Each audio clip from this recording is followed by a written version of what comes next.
Vision ఉంది, విస్తరాకులు కట్టుందా? మనకేమని చెప్పనా, బోలే బాబా dairy ఉంది, ఇదంతా పోతే లెక్కర కుంభకోణం ఉంది, ఇంకేంటి మద్యపాన నిషేధంలో ముడుపులు యుద్ధం చేసుకుని గెలిచిన మహానేత ఉన్నాడు, మనకి జగన్మోహన్ రెడ్డి ఉన్నాడు, జత్వానిని తీసుకొచ్చిన ఏం మాట్లాడకుండా కూర్చోడానికి 30,000 మంది చనిపోవడానికి ఆస్కారం చూపించిన గవర్నమెంట్ మంది, ఇంటింటికి వెళ్ళిపోయి మహిళలకి అమ్మ ఒడిస్తామని చెప్పి బొగ్గాల సవర్ తీసుకుంటానే మద్యపానంలో వాళ్ళ తాలిబొట్లు తీసుకెళ్ళిపోయి తెంపేసిన గవర్నమెంట్ ఉంది. బోడి విజన్ గురించి మాట్లాడుతున్నాం ఈరోజు. కల్తీ నెయ్యి దగ్గర నుంచి, ప్రసాదం దగ్గర నుంచి, తాగే మందు దాకా గవర్నమెంట్ ఇంత నీచంగా బిహేవ్ చేసి ప్రజల మనోభావాలతో ఆడుకుని, ప్రాణాలతో ఆడుకుని, ఇస్తరాకులు కట్టేంటి కాటికి పడుకోబెట్టారు ప్రతి ఒక్కరిని. నువ్వు మాట్లాడుతున్నావా రోజు ఈ రోజు కూర్చుని? నీకేముంది, ఆడదాం రా ఉంది, బ్యాట్ ఉంది, గాడ్ ఉందా?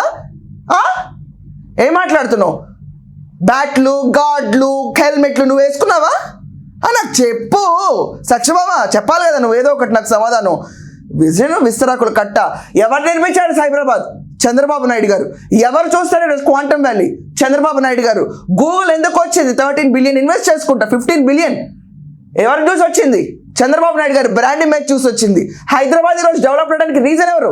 చంద్రబాబు నాయుడు గారు. అమరావతిలో పెట్టుబడులు ఎవరు చూసి వస్తామన్నారు? చంద్రబాబు నాయుడు గారు. ఇంకొక రీజన్ ఏంటో చెప్పినా, పెట్టుబడులు రావడానికి భూతం రానివ్వరు అని కూడా ప్రామిస్ చేశారు ఆయన. ఆ భూతం ఎవరో తెలుసా? జగన్మోహన్ రెడ్డి.